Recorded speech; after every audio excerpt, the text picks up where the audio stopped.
It's now my distinct pleasure to introduce today's keynote speaker, New York Times bestselling author and History Channel TV host, Brad Meltzer. The focus of his TV shows and today's speech, Brad will be taking us on his journey to uncover America's lost artifacts. One of the most notable items being the American flag that was raised by firefighters on September 11th at Ground Zero. He will also be walking us through his work to solve some of history's most perplexing mysteries. As mentioned, Brad is also a #1 New York Times bestselling author. In addition to his adult thrillers and nonfiction books, Brad is known for his Ordinary People Change the World series, which was sparked by the idea that if children can see that real heroes were real people capable of doing extraordinary things, they would be inspired, they would dream bigger, and they would work harder, a topic he will also touch on during today's discussion. Many of his titles are available for purchase in the lobby thanks to our partnership with the Palm Beach Bookstore, and we hope everyone will join us for a book signing following today's speech. So without further ado, ladies and gentlemen, please help me in welcoming Brad Meltzer.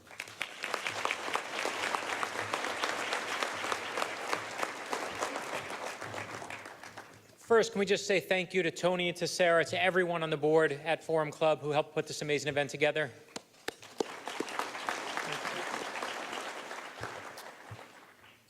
So when they first asked me to speak, I was going to speak about how we found the flag that the firefighters raised at 9/11. The flag, when 9/11 happened, that famous photograph of the firefighters raising that flag went missing. And it went missing for almost 15 years, and we found it.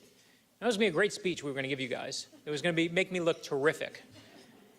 But the reality was, as I woke up this morning, and it almost seemed absurd to come up here and tell you how great I am with this flag standing behind me in light of what we see. And I felt like it was just important to switch the subject matter.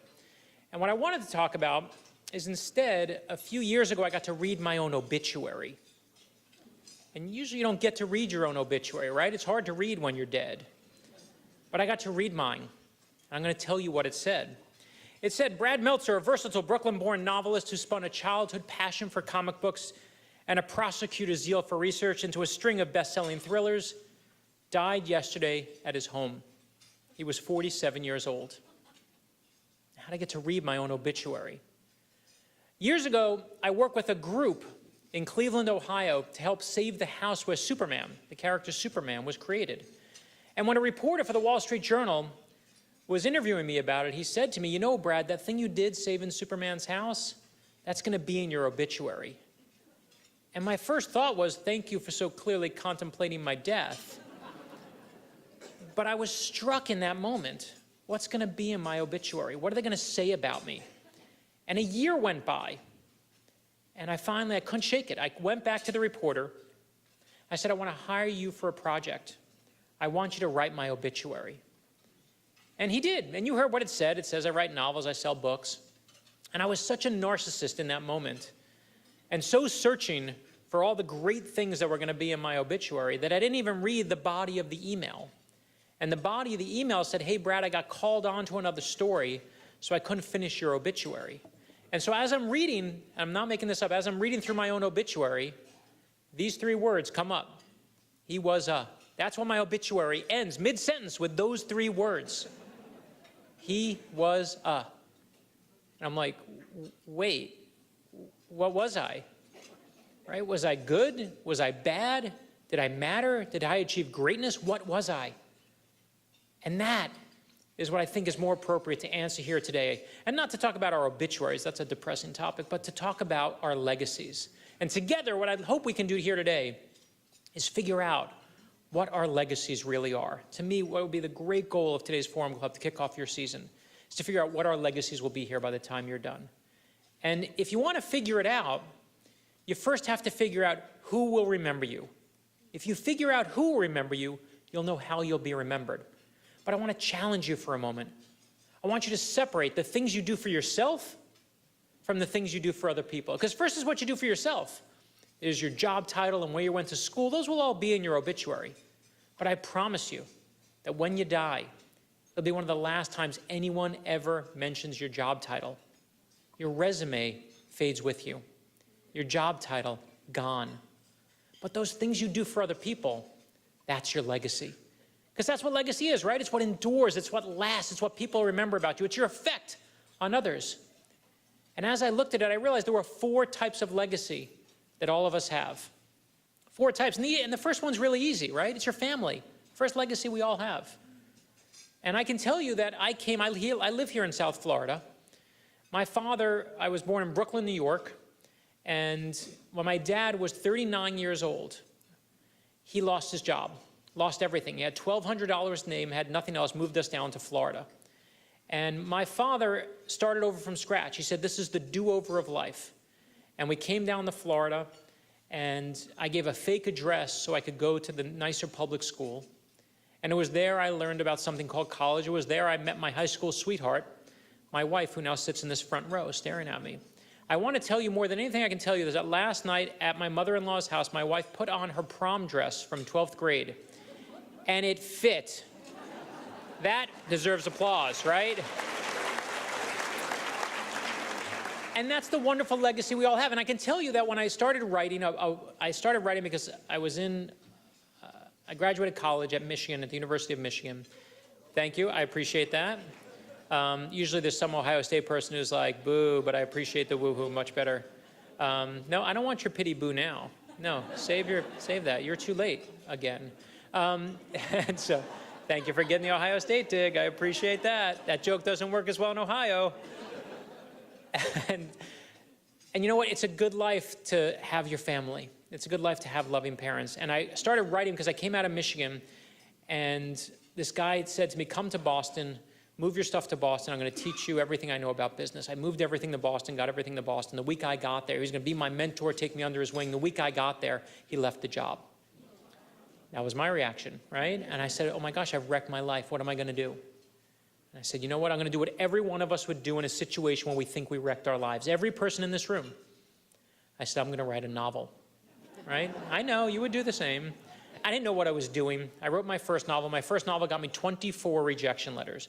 There were only 20 publishers at the time. I got 24 rejection letters. That means some people were writing me twice to make sure I got the point. But I said, if they don't like that book, I'm going to write another. And if they don't like that, I'm going to write another. And the week after I got my 23rd and 24th rejection letter, I started what became The 10th Justice, my first published thriller about the Supreme Court and a clerk who inadvertently leaks a decision before it's announced to the public. And I can tell you when we submitted that book, it sold. I got lucky. I'm the first to say it, I got lucky. It takes one person. We know so often in life, when we talk about our legacies, it takes one person to change your life. One yes can change your life. All you got to do is find that person. And when we found the person, I asked him, how are we going to sell these books? And he said to me, you know, if you want to sell books, you got to get a lot of people to read them. And either you know a lot of people, or you know a couple people with really big mouths. Now, let me tell you about my family, okay? My mother, may she rest in peace, my mom died from breast cancer years ago. But before she passed, I went to Borders when Borders was still around. And this is so perfect that I get to tell this story here because I've never told it here. I went to the headquarters of Borders. They said, guess where your books sell, Brad, more than anywhere else? I said, New York City. And they said, not per capita, like straight sales. I said, New York City, 8 million New Yorkers in one place. No. I said, Washington, D.C., I write thrillers set in D.C. No. The #1 place where my book sold was the Boca Raton Borders, 1 mile from the furniture store where my mother used to work. That means my mother single-handedly beats 8 million New Yorkers. Let's hear it for every mother in this room, right? That's the power of a mom. That's the power of a mom. My dad was no different. He'd go into the Barnes & Noble right here, you know, the one who was still open right here. He'd go into Barnes & Noble right next door to where we are, and he'd go, yes, you know, I'm here for my favorite author, Brad Meltzer. When's his new book coming out? They're like, Mr. Meltzer, we know he's your son. And he would say, what do you mean James Patterson's in the front window? Not anymore. Now Meltzer's in the front window. And again, that was how we set out to sell books. And you know what? It worked. It actually worked. And it's a good life. You can't ask for more than that. And I thought, that's the life I'm going to have. I had Presidents Clinton and Presidents Bush, 41, read my books and write me letters. Got invited to the White House for private meals. They gave me a TV show called Brad Meltzer's Decoded. That's the greatest title of all time, Brad Meltzer's Decoded. I said to my wife recently, honey, what are we having for Brad Meltzer's dinner tonight? Because yesterday we had Brad Meltzer's chicken, and tonight I'd like to have Brad Meltzer's pasta. And she was like, you can go sleep on Brad Meltzer's couch. My wife is nodding in the front row right now. And it's a good life. It's a good legacy. You can't ask for more than that. Get your own TV show, write your own books, presidents read them. And it wasn't until I was working on my 9th book that I finally figured out the second category of legacy that all of us in this room have. Because we talked about family. But what happened was my son was born. And when he was born, I said, I want to write a book for him. On the night he was born, I had this idea. I said, I want to write a book for him that lasts his whole life. That I'm going to tell him all the rules for being a good man. Tell him, 1, love God. 2, be nice to the kid who gets picked on in class. Teach him how to be a good person. Then one day I'll present him this book of rules.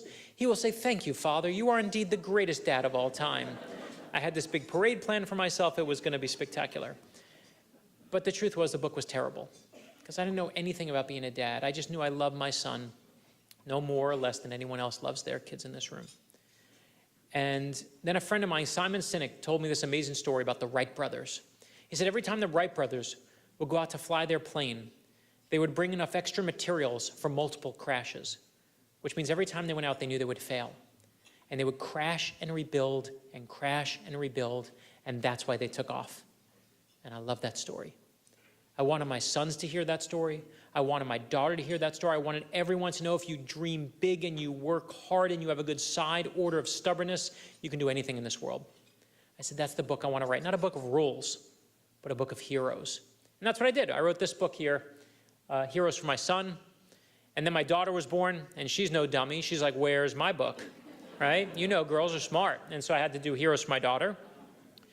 And when I did this book, we filled it full of historical heroes, one-page stories of inspiration, Amelia Earhart and Abraham Lincoln, and Jackie Robinson and Lou Gehrig, and Charlie Chaplin, amazing heroes throughout history. But I also filled it with people you've never heard of. So one of the people you'll see in there is my 9th grade English teacher, Miss Sheila Spicer, in the public schools of South Florida. This is her. This is Miss Spicer. To be clear, that is not me in 9th grade, in case you were confused. It's taken, I think, 2 years later. And when I moved down to Florida, Miss Spicer, my English teacher, said to me, changed my life with 3 words. She said, you can write. And I said, well, everyone can write. And she said, no, no, no. You know what you're doing. And so she tried to put me in the honors class. I had some sort of conflict. She said, here's what I'm going to do. You're going to sit in the corner for the entire year. You're going to do the honors work instead. You can ignore everything I do on the blackboard, ignore every homework assignment I give, keep doing that honors work. What she was really saying was, you're going to thank me later. And sure enough, a decade later, after my first book came out, I went back to her classroom. I knocked on the door. She said, can I help you? I said, my name is Brad Meltzer, and I wrote this book, and it's for you. And I handed her my first novel. And she starts crying. My wife was with me. She's crying. And I said, why are you crying? She goes, you know, she said to me, I was going to retire this year because I didn't think I was having an impact anymore. And I was like, do you realize you have 30 students, but we have 1 teacher, right? That's the power of a teacher. Let's hear it for the 2 teachers that are sitting at that table that I met here today, right? And the students you're sitting with, they're not going to be nice to you today, but they'll come back. 1 or 2 of them will. The ones that have that had a good meal here, they'll come back. But the truth is, she had no concept of her legacy. And that's where I realized right there, she had no idea of the impact she had. This woman changed my life, had no idea of the impact she had on my life. And that's how it is sometimes, right? And I realized right there, that's the second category of legacy we all have. It's not just your family, but it's your friends and your coworkers, the people you're sitting next to today, the people on the sides of me who sit and work so hard on Forum Club events. Those people, your teachers, your mentors that you've worked with, you're part of each other's legacy too. But sometimes God knows what we leave behind. Right? She had no idea of her impact. A few years ago, I went to my high school reunion in Florida. And I was so excited to be there. And this woman I remember, a nice, sweet woman, comes racing up to me. She says, Brad Meltzer, you know what I remember the most about you? I said, what? She said, I remember we were in PE class, in gym class one day, and you threw the ball and I dropped it and you yelled at me. And I wasn't laughing at it. I felt this big. I said to her, I'm so sorry that on that day, I was such a jerk to you. She remembered it crystal clear, every detail of it. God knows sometimes what we leave behind. And it leads me to the third category of legacy we all have. We talked about family, we talked about friends. I'll tell you that I want to talk about community, and it's so important, especially for this room. As I woke up this morning, I realized it was vital, and I had to talk about this today. Until 2 years ago, in inner city Miami, there was a soul food restaurant named Jumbo's. And Jumbo's, like nearly every restaurant in the early 60s, if you were black, would not serve you. You had to go around the side, go around the back, be served a different way. And when my father-in-law, Bobby Flam, took over the restaurant in the 60s, he said, these are rules for an uncivilized time. They have to be changed. He hired 3 black employees. And soon after, 30 of his white employees quit, walked out the door, didn't want to work there. He said, that's okay, start one by one.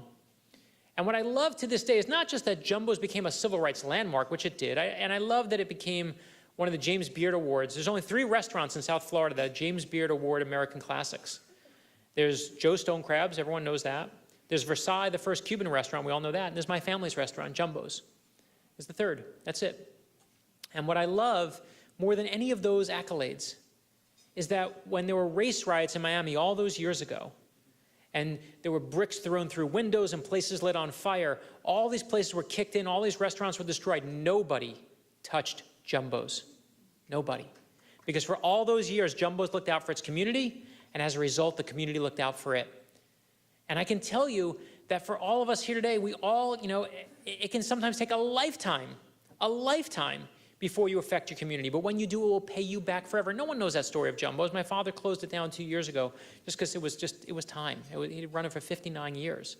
But what I love is as you sit here today, what Forum Club does and the community outreach, I don't know if you know, but getting kids and inviting teachers, and the books here that we go today are going to go also to other schools as well. That's your impact that you're going to have. That's your impact on your community, supporting something like this, making sure that in this day and age where we are right now, that we do the most rare thing. Did you realize what was said to you by Tony when you started? A little bit from the left, a little bit from the right. That is a rare thing these days. We've stopped listening to each other, right? We play this amazing game that we're really good at for the past 2 years. It's called us versus them. We are fantastic at that game, right? We are right, and they are wrong. We know what's going on, and they are hateful. We're great at us versus them. I am tired of us versus them. It's time to get back to we. And the only way that starts is when you invite a little bit of the left and a little bit of the right. I appreciate that, right? We have to listen to the other side. And not just listen and go, they're wrong, but actually do the thing that is not being done by any politician on any side today. Have thoughtful, active discussion and listening. I'm not talking about response.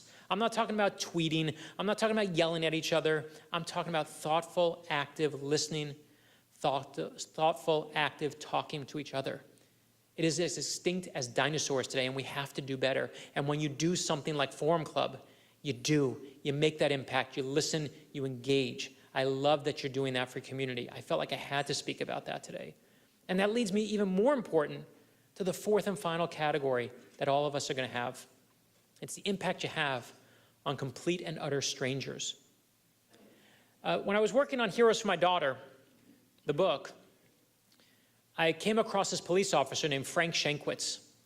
And police officer Shankwitz, found out about this boy with leukemia who also wanted to be a police officer, wanted to ride motorcycles like Shankwitz did. And they had this little motorcycle course made for the boy. They put the boy out on this, they got him a little toy motorcycle, and they made, this great little day for the boy. And the boy eventually goes into a coma. And police officer Shankwitz goes to the boy's hospital room because he wants to pin little motorcycle wings onto the boy. And this is a true story, you can't even make it up. As he pins these motorcycle wings onto the boy wakes up out of his coma and smiles. The boy then later goes back into his coma. The boy later dies. And on the way back from this young boy's funeral, police officer Shankwitz looks at his buddy and he says, we made that kid really happy for just one day. We should do that for other kids. And that's how the Make-A-Wish Foundation was born, right? We all know the Make-A-Wish Foundation. I never knew that story. But it starts from one person telling their coworker about a great idea and then going and going and going.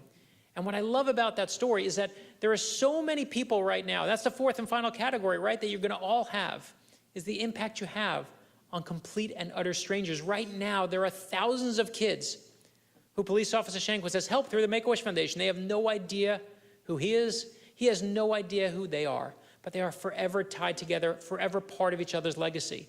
Right? It's not just your family and your friends and your community, but if you work hard and have that dream, you can have that impact on complete and utter strangers. And the very best part of that is we all have some of Frank Shankwitz in us there, right? For some of us, it happens when you go do a charitable event, you do a walk for breast cancer, you do something for cystic fibrosis.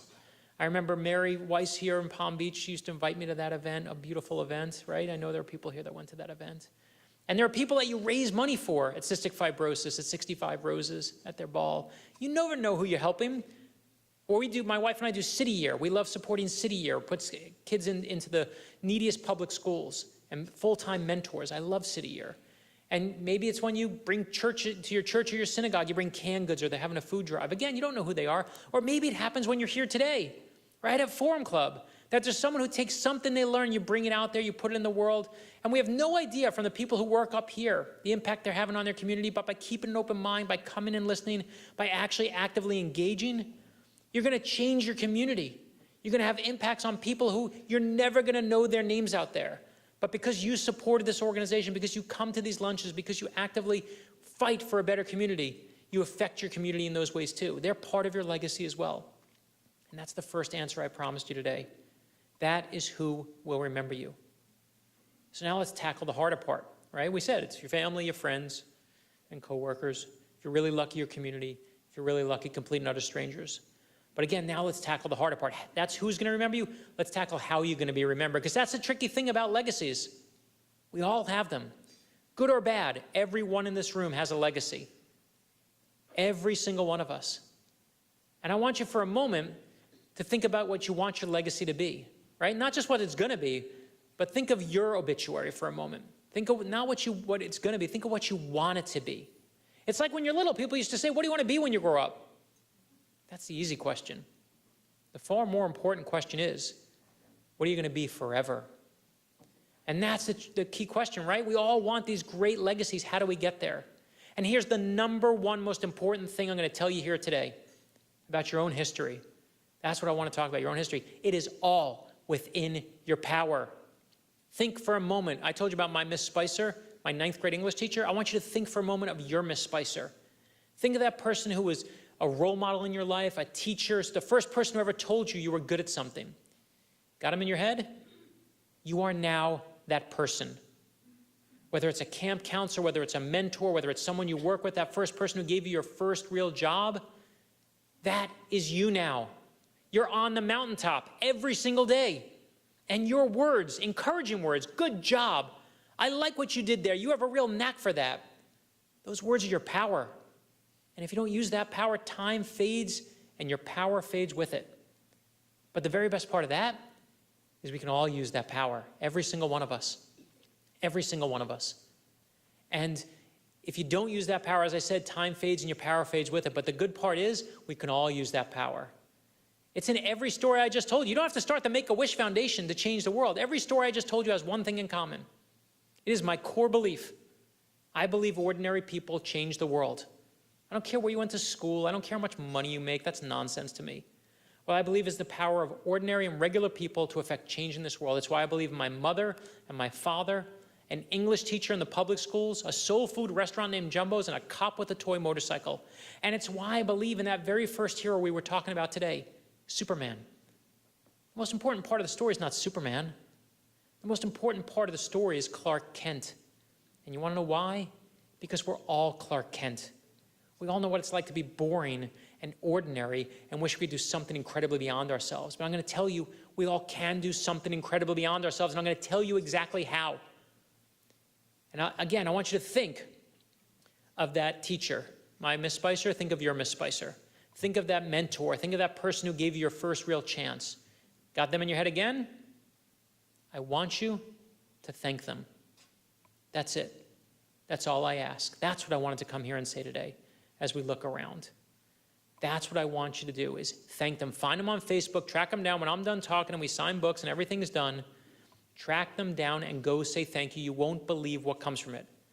I can tell you that a few years ago, my English teacher, Miss Spicer, finally did retire. She lasted, after my thank you, she lasted 12 more years teaching. 12 more years, not just because of me. She just found the energy. I'm not some savior, you know. She lasted 12 more years. You better believe I was at that retirement party. That woman changed my life. I was there. And when I got to be there, that woman was a giant in my life. When I got to be there and say thank you and surprise her, I became the giant to her. Go say thank you. You won't believe what comes from it.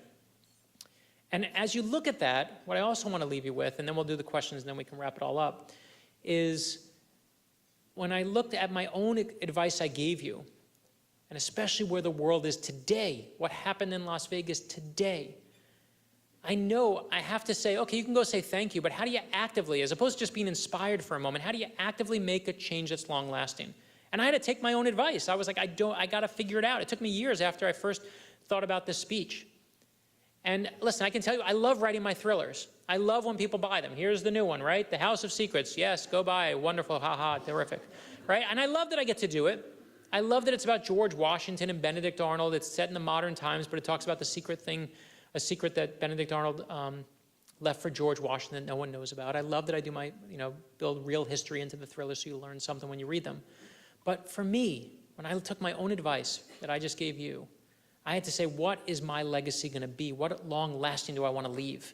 Beyond my family, beyond my friends. How do I affect my community? How do I affect strangers? And I started with my kids. It started with my family. And if I tell my daughter, Amelia Earhart flew across the Atlantic Ocean, I'll teach her about good heroes. You know, my daughter says to me, big deal, Dad. Everyone flies across the Atlantic today. But if I tell my daughter this true story, that Amelia Earhart, when she was 7 years old, she built a homemade roller coaster in her backyard. She really did. She took a wooden crate, put it on a tool shed, came careening down the side, flies through the air, crashes, stands up, says something like, this was amazing. That's the first time Amelia Earhart flew. Her stomach bottomed out from under her. She said, I want that feeling back again later. My daughter hears that and she's like, Dad, now Amelia Earhart's alive again. She's bold and she's daring and she's fun. I said, that's what I need to do. Share those stories. Teach them that. And so I started with, I'm Amelia Earhart. We did I am Abraham Lincoln. I am Rosa Parks. Now I'm Albert Einstein. And the thing about the books is, for me, again, looking where we are today, I was like, I need to do battle with where we are today. These aren't books about history. They're books about morals and values. That's what we've lost in America. And both sides are responsible for that loss. There is never a fight in the world that both sides aren't responsible for in some way. You got to take a look at yourself and say, what did I do? So on the back of every book is the values that I think need to be back there. And it says on the back of Amelia Earhart, I will know no bounds. On the back of Abraham Lincoln, I will speak my mind and speak for others. On the back of Rosa Parks, I will stand for what's right. On the back of Albert Einstein, I will always be curious. And we did, of course, my son loves sports. I did Jackie Robinson for him, Lucille Ball, right? I want my daughter to have a female entertainment hero who isn't just famous for being thin and pretty. That it's amazing to be different. That's what Lucy's real strength was, different than anyone else. And of course, we did Helen Keller. We put real Braille in the book.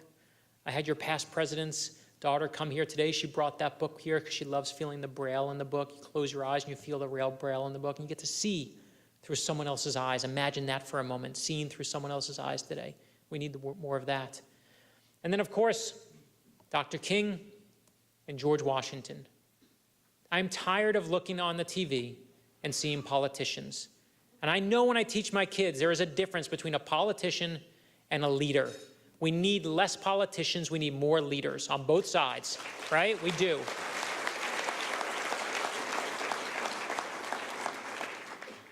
When the presidential election happened, all of a sudden, and this is before they elected, right as it was ramping up, these are the books that took off. Dr. King and George Washington. And it wasn't because I wrote suddenly amazing books. They had been out for a year. But I'm not alone. I know, just as you were clapping for that, there were parents and grandparents out there who wanted that for their kids. And those are the books that are still selling. It sold out on Amazon for a month. I couldn't believe it. Jane Goodall, one of our favorite books, because my daughter loves dogs, right? I want to teach her, make an impact, a good impact in the world. And it leads me, Jim Henson was the last one, because come on, we love Jim Henson. But again, I'll leave you with this before we do questions. Sacagawea, And what I want to leave you with, and I changed to, is Gandhi. Today is Gandhi's birthday. It is also the International Day of Nonviolence. And when you talk about good timing by Forum Club, right? When we think of where we are, we, as I said, have stopped listening to each other. We are a culture at war. We have stopped listening on every level. The great part of the internet is it brings us all together with like minds. The bad part is it brings us together with like minds. That's what it does better than anything. Remember in the old days when we used to go to school and you have to put up with the pain in the ass person who you don't like, but they were there. And so you learn a little bit of the other side. You don't like it. You know what you do now? Unfriend, unfriend, silence, mute. So there's no one on the other side left. And when we do that, we do a disservice. What I love about Gandhi is, of course, the messages of nonviolence. Of course I love that. But what I love the most about Gandhi is how he treats his enemies. The story in the book is a story about him and General Smuts. This is his arch enemy. General Smuts is a name like Lex Luthor, right? It seems like a fake name. It's like a guy with a twirly mustache. And General Smuts is the one who really is responsible for arresting Gandhi, putting him in jail over and over, threatens to put him in jail, stop protesting, putting you in jail, puts him in jail over and over again.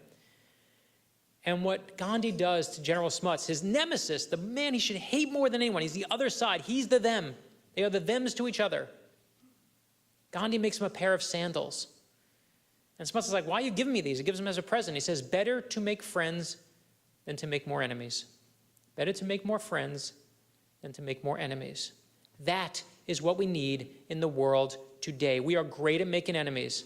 We are great at saying the other side, and think about it. And again, what I was going to talk about today was the flag. And whether it's the flag or gun violence, it's so easy to say, uh-oh, he just said flag and gun violence. He's going to say something that's not going to be my side, okay? You must realize, we all must realize, these are complex issues. These are not simple issues. If you think they're right, they're wrong, and I'm right, you're not paying attention to the complexity of the issue. The reason it's a good fight is because it's a hard issue. It is important. Let's just deal with the flag for a moment. It is important. That is a sacred symbol. I do USO tours. I know what a sacred symbol it is. I've been to Dover Air Force Base where we deal with the dead. I know how sacred this is. We also must realize how sacred civil rights are in this world. We also must realize how important communication is in this world. We also must realize that no one likes to be bullied. We also must realize that in this country, we never like to be told what to do. It's a complex issue. If I knew the answer, I'd tell it to you. We have to listen as opposed to just saying wrong, wrong, wrong. And anyone who tells you that they're the only one who can fix it is lying to you. The only one who benefits when we fight are those in power. And what you're seeing every day on both sides, don't think it's otherwise, is you're seeing a grasp for power. That's what you're seeing. That's why they want us to be afraid. That's why they scare us. That's why they say the other side's bad. You know what happens when you actually sit in Forum Club and you actually talk to each other? You go, oh, this person's a nice person. In honor of Gandhi, in honor of the Day of Nonviolence, do a little more of that. Make a few more friends and make a few less enemies. With that said, I'm going to open it to Q&A, and then we can wrap it all together. I know our man, I appreciate it. No, thank you.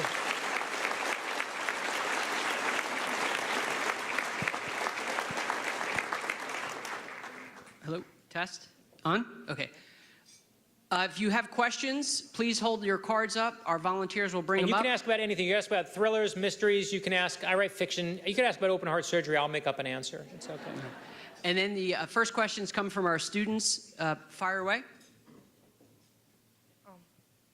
Good afternoon. Good afternoon. My name is Gabriana Cowart. I'm a part of the Florida Future Educators of America Club at Forest Hill High School. There we go. Let's hear it. My question is, how did you know that you wanted to be a writer with a focus on history, and how do you find the inspiration for your books and TV shows? Yeah, no, thank you, Gabrielle, for the question. And for me, I had no idea, no plan. I was the first in my family to go to a four-year college. And as you heard, Miss Spicer, my teacher, you better be real nice to your teacher. You know why? Because you're going to be a teacher one day. And whatever you give your teacher, that's what you're going to get from your students. I promise you, I'm saying that to guilt you a little bit more. But the reality is the one thing that Miss Spicer taught me, and she never said it out loud, but she just encouraged it, is to just do what you love. And when I used to go into, after I had Miss Spicer, when I was in college, when I was in law school, they would always assign, they give out the assignment, they would say, compare in my psychology class, compare Freud and Erikson in 5-paragraph essay and tell me how they're alike and how they're different. Everyone has to do the assignment. I would always go to the teacher after class and I would say, can I ask you a favor? Instead of doing the normal 5-paragraph thing, can I send Freud and Erikson on a picnic and they'll have them get into a fist fight, and then as they're fighting with each other, we'll talk about how they're different? And the professor would always say, of course, because they were getting 100 of the other version and they wanted something different. And it wasn't that I was so smart, or I just knew that was how I knew how to communicate. I knew how to do it in dialogue and in story. I didn't know a real writer. I never met a real writer in my life until I went to college. And it was just how I knew to do it, and I loved to do it. And so I just always was stubborn enough that I always did it my way. As for history, on the history side of your question, I remember that another teacher, Mrs. Sherman, Ellen Sherman, when I was in 11th grade, was my history teacher. And one day she rolled into the classroom a video of the JFK conspiracy. Who killed JFK? And it wasn't one of the kooky, crazy ones that said it was LBJ and his brother and his mother, and it was Colonel Mustard, and they did it in the library. It wasn't. It was the one that asked the real questions that should be asked about that day. How does Jack Ruby get past an entire police station full of cops to kill Lee Harvey Oswald? How does Lee Harvey Oswald spend all that time in Russia as a Marine, and we don't know anything about him? These are good questions to this very day. We're actually weeks away from the JFK files being open for the final time. But I remember in that moment thinking, I love this. I don't know what it is, but I love this. That all history is not always in the history books, but there's amazing other stories out there that we have to ask hard questions of. Real questions, not conspiracy theories, but real questions that deserve real answers. And on that subject, because you're a student, I have to say, you want to know who killed JFK? I'll tell you here today. You want to know? That's it? I offer you JFK, you guys go like this, that's it? You want to know who killed JFK? Yes, the answer is yeah, you got to know. I'm going to tell you right now. You thought you were just getting like good dessert from the Breakers. This is who killed JFK. If you look during the 60s, at the height of the Cold War, we thought that who killed JFK were the Cubans and the Russians. They were the communists, our great enemy at the height of the Cold War. If you look in the 70s, at the height of Nixon and Watergate, when mistrust for the government is at its highest, who killed JFK? We said it was our own government did it. It was the CIA did it. That's who killed JFK, right? LBJ did it. If you look in the 80s as the Godfather movies peaked, who killed JFK? The mob did it. They did it. Decade by decade, if you want to know who killed JFK, it's whoever America is most afraid of at that moment in time. If you want to know who killed JFK, it's just a mirror. Every conspiracy is a mirror. And we hold up that mirror and we see our greatest fears, always. What you're scared of now in the world is just what you're most afraid of. Think on that. Think of it. Make more friends and make less enemies. You have more in common with people than you think. I can tell you when I do these books, when I talk about JFK, when I talk about the kids' books, I literally go from my friend Glenn Beck to my friends on NPR. And I know what you're thinking right now. I wonder if he's Republican or Democrat, right? I know what you're thinking. I'm tired of the label. I'm not either. And not because I'm independent or anything else. I am not that. I don't want to be that anymore. I want to be an American. I want to be a human being. Where do we get to that choice part, right? We somehow let that label, that choice, define us completely. Why? Because someone big in charge is going to make us feel better? Or someone who, another group wants to follow is going to make us feel better? No, we let that title rule us. Be done with the title. If you pick a title like that, you automatically lose. No one wins in a fight. Be better than what angers you. And for me, that's when I love history, and that's why I love conspiracies, because it lets us look at what we're afraid of and get to a better spot together. Thanks for the question. Okay. Next A student. man behind you, yes, another student. Good afternoon. My name is Ariel. And my question is, there is an enormous amount of tension around the world. What advice do you have to us as students on how we can be leaders for the next generation? Yeah, no, and you're asking the question. I wish I had the answer. My answer, are these books. That's my answer. There's a quote that someone sent me today by Gandhi. I'm going to mess it up because I haven't memorized yet. I never even saw it. I researched, you know how many Gandhi books I read? And I didn't see this quote. And Gandhi says, if you want to find peace in the world, you have to start with the children. I don't know if it's the most inspiring, amazing Gandhi quote, because it did make me feel so good, because here I am writing children's books, or the most depressing Gandhi quote, because it made it feel like, what if that the room of us, we can write them off? We're too set in our ways. I would much rather take Gandhi's quote in the positive way and think that we all can make that little bit of step towards someone else, listen a little bit more. My wife is working on a program to have people listen more to each other, to sit down and listen to each other. That, I think, is a solution. And when you hear someone from an opposing view of yours, instead of saying wrong, say, that's interesting, why? Engage, engage, engage. There's nothing bad that can ever happen from thoughtful, peaceful engagement with each other. There's a great article that I just read that my wife sent me about this guy in Texas who is, complete on the right-wing side, and just hates the Muslim community, shows up to the mosques with their guns and says, you're invading the country. And this young Muslim man, similar in age, who just says to him, why don't you come to me and meet me at the Dairy Queen and let's talk it out. And all these reporters follow them. And the first day, they both bring guns to the Dairy Queen. And they say, you know what, I got a gun too. You got a gun, I got a gun. Let's talk. And it could be the worst Dairy Queen night of the whole world, right? But then they come back again, and they come back again. And the guy finally says, I'm not coming to your mosque anymore. And you know why? Not because he learned anything new that was like, oh, I didn't know that. A little bit of it, take a little bit of the nonsense that's on Facebook and all the false stories that are being planted by other countries. Make no mistake, there are people in Russia that want us to fight. They literally buy the hashtag take a knee, and they buy the hashtag protest the NFL, and they pay for it. It is a fact. They want us to fight. The more we're in chaos, better for them. They don't care who wins. Fight.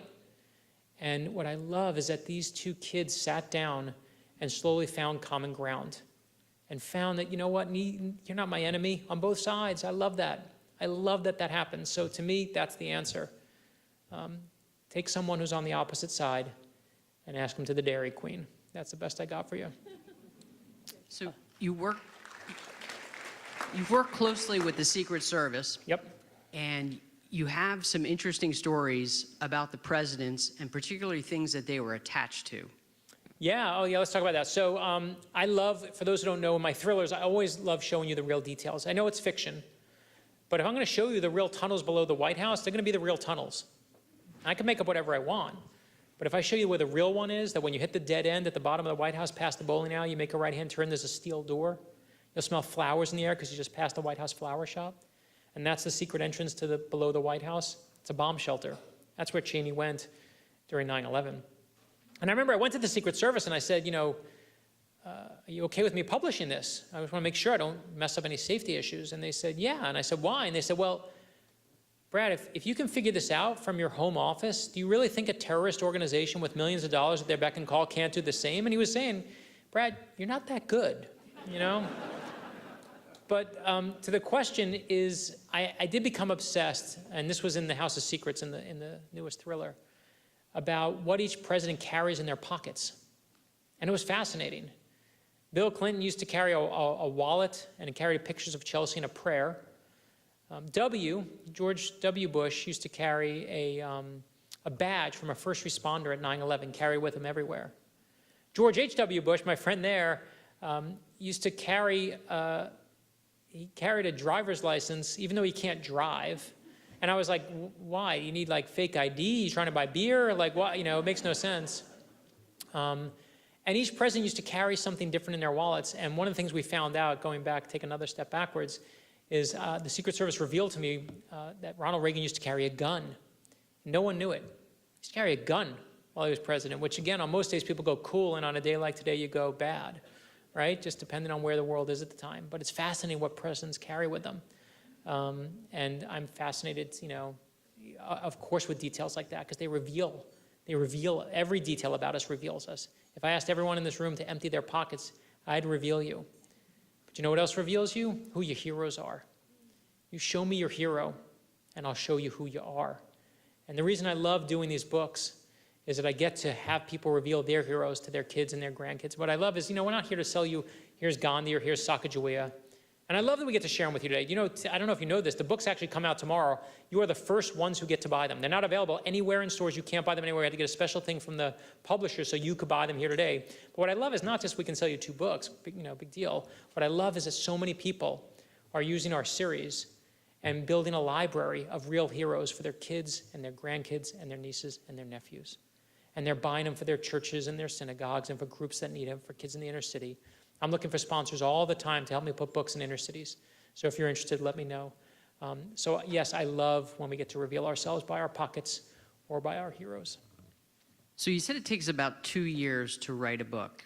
And when you write the book, you don't want the story to be in the headlines. Yeah. What are we going to be worrying about 2 years from now? Yeah, what Tony's referring to is, people always say to me when I'm researching, they say, what are you looking for, Brad? I always say, I don't know what I'm looking for. It's like the Supreme Court definition of pornography, which is when you see it.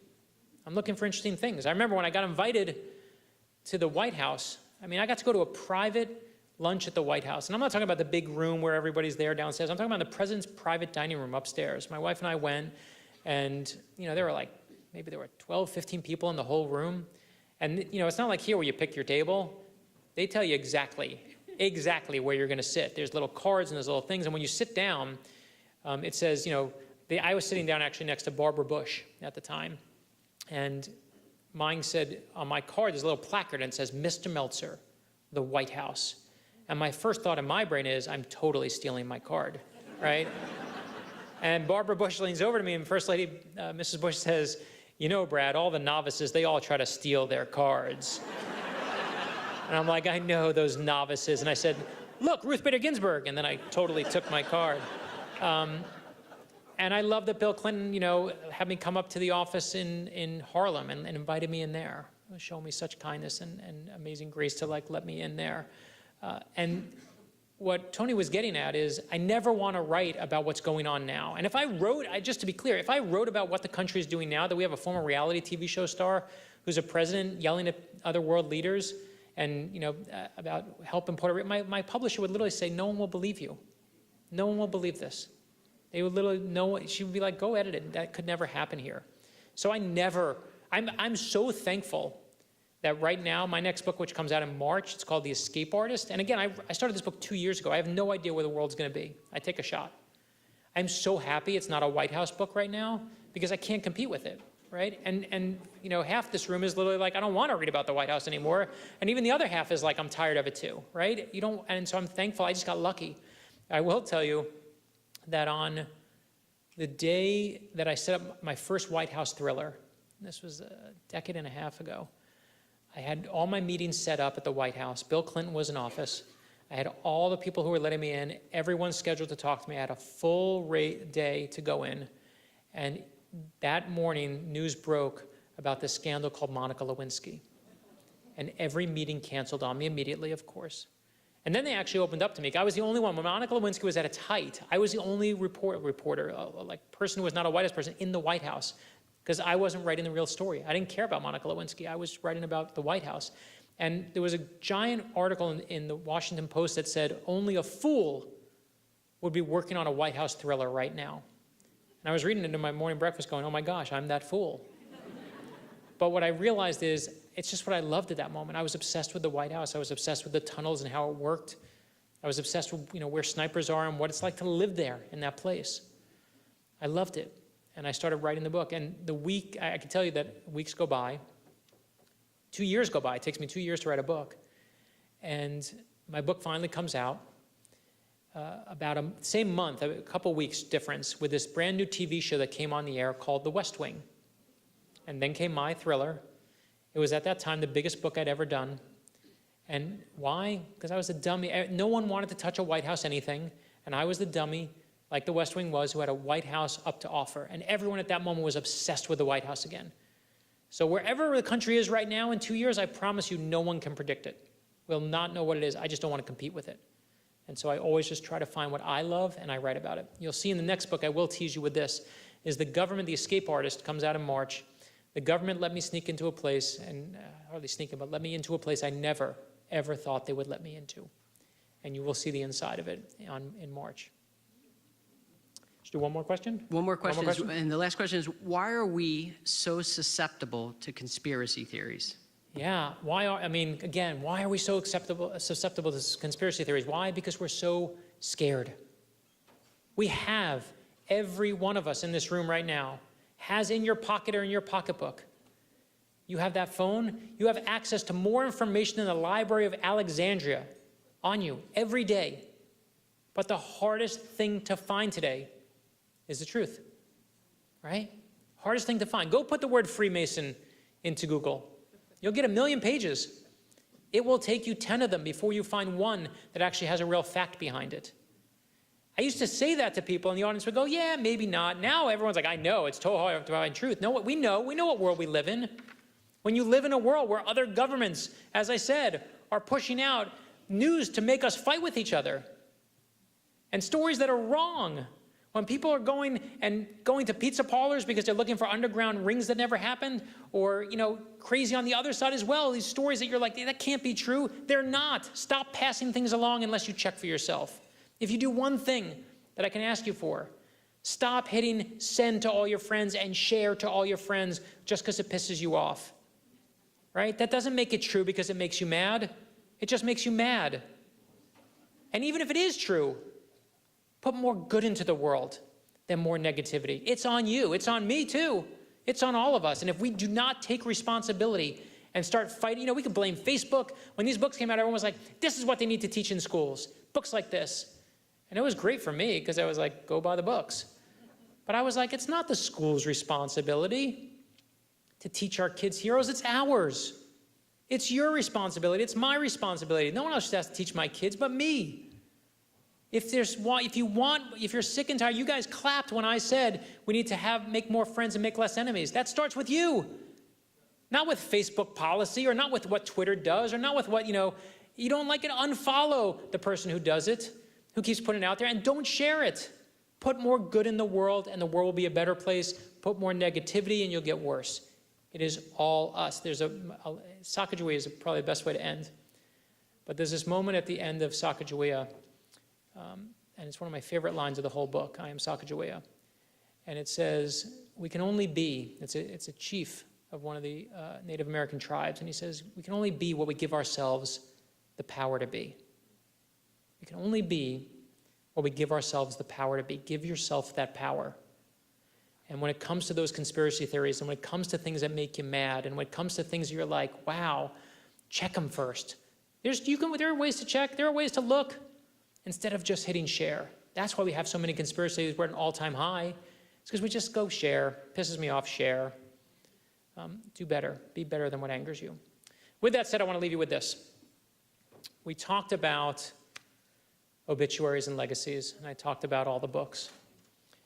But what I want to leave you with is my favorite obituary of all time. It's about a man named Tsutomu Yamaguchi. And Mr. Yamaguchi's on a business trip. And Mr. Yamaguchi's business trip, instead of a really wonderful lunch in Palm Beach, I know, West Palm Beach, I know, I got it. Mr. Yamaguchi's trip is in Japan. And his business trip is on August 6, 1945. And his business trip is in a place called Hiroshima. And he is there on the day that the first atomic bomb falls from the sky.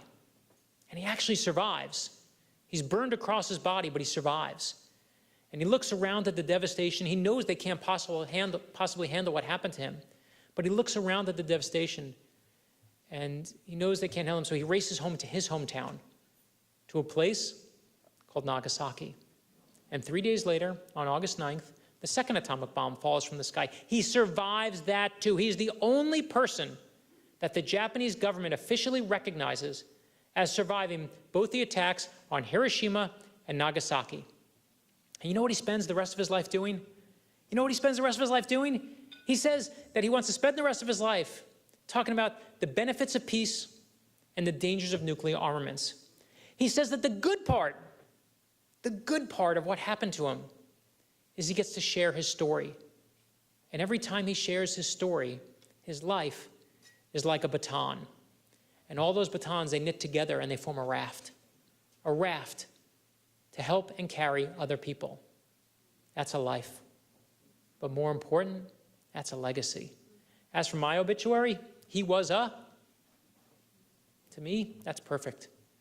Because no matter what any one of us does in our life, no one will ever capture the very best parts of who you are. You don't get to write your own obituary. You may write it, you may leave it, doesn't mean they're going to publish it. I've seen it done. Throw it in the trash. Family writes what they want. What you get to do is you get to live your life. And you live a good life. And you go say thank you. Don't forget that part of it, right? Go say thank you. You go say thank you. You be kind to one person, just one person. You won't just live a better life. You will live forever. Thank you very much. Brad, thank you very much. We'd like to invite everybody for the book signing out in the lobby, and we'll see everybody on October 23rd for Laura Ingram.